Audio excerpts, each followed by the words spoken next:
Hospitalised ആയിരുന്നു പല ദിവസങ്ങളും. അപ്പോൾ എനിക്കവിടെ ഓഫീസിൽ പോകാൻ പറ്റുന്നില്ല എന്നുള്ളൊരു വിവരം ഞാൻ ഇവരെയാണ് വിളിച്ച് ഏറ്റവും കൂടുതൽ അറിയിച്ചുകൊണ്ടിരുന്നത്. എനിക്ക് ഇന്ന് വയ്യ, ഞാൻ ഹോസ്പിറ്റലിലാണ്, നിങ്ങളെ വിശ്വസിച്ചെല്ലാം ഏൽപ്പിക്കുകയാണ്, ഇന്ന് എത്ര രൂപ വന്നു എന്നുള്ളതെല്ലാം എനിക്ക് ഈവനിങ് ആകുമ്പോൾ നിങ്ങൾ പറഞ്ഞാൽ മതി എന്ന് പറഞ്ഞാണ് ഞാൻ പോകുന്നത്. ചില ദിവസങ്ങൾ കസ്റ്റമേഴ്സ് വന്നു ഒന്നും മേടിച്ചില്ല എന്ന് പറയുന്നുണ്ടായിരുന്നു.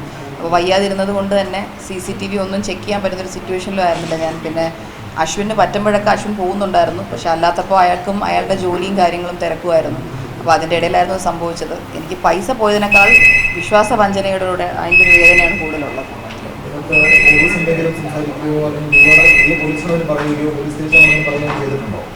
ഞാൻ പേഴ്സണലി പോലീസ് സ്റ്റേഷനിൽ പോയിട്ടില്ല, എനിക്ക് വയ്യായിരുന്നു, പോയില്ല. ഇല്ല, ലാസ്റ്റ് ആ ഒരു ത്രട്ടൻ ചെയ്യുന്ന പോലെ ഒരാളുടെ ഹസ്ബൻഡ് എന്നെ വിളിച്ച് സംസാരിച്ചു. 31-ാം തീയതി എന്നെ വിളിച്ച് സംസാരിച്ചു രാത്രി.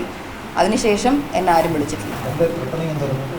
എന്നെ വിളിച്ച് പറഞ്ഞ കാര്യം എന്ന് വെച്ച് കഴിഞ്ഞാൽ, നമ്മളിത് കേസ് കൊടുത്തു എന്നെന്തോ അറിഞ്ഞു എന്ന് പറഞ്ഞു. അപ്പോൾ ഞാൻ പറഞ്ഞു നടപടി നമ്മൾ അതായിട്ട് തന്നെ പോവുകയാണെന്ന് പറഞ്ഞു. അപ്പോൾ പുള്ളി പറഞ്ഞു ഇല്ല, പറ്റത്തില്ല, ഒരു പേപ്പറിൽ മര്യാദയ്ക്ക് എഴുതി തരണം, ഇല്ലാന്നുണ്ടെങ്കിൽ നമ്മൾ ഒരു പൈസയും തിരിച്ചു തരത്തില്ല എന്ന് പറഞ്ഞ് എന്നെ ത്രട്ടൻ ചെയ്തു.